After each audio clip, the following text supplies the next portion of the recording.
Hello guys, ka-viewers.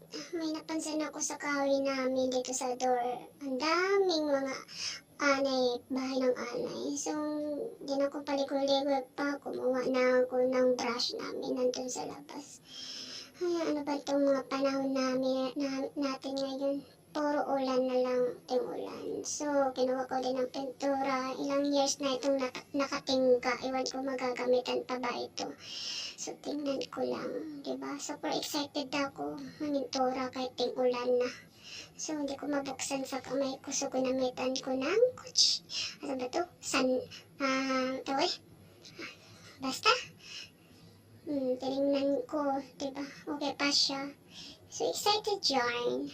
So, sobrang excited ko.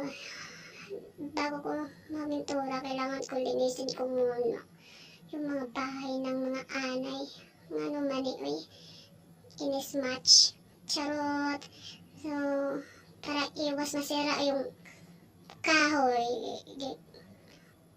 Para sure na di masira. So, gawin mo na, trabawin mo na, syempre, diba? Kung may gamit ka pang natitira sa bahay, like pintura, diba? So, binabrashan ko para sure na walang alikabok.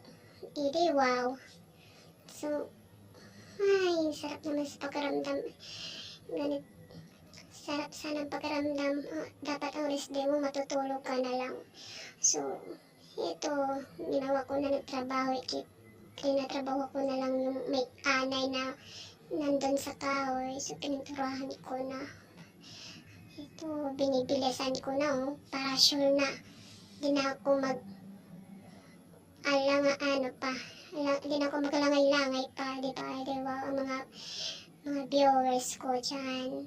Ay, tulog na yan na, or nakakakaselfon-selfon na yan na.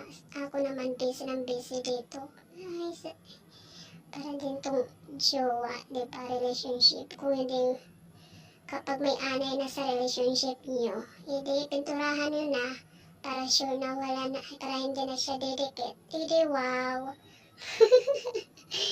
Yeah, thank you sa panonood, guys. Salamat.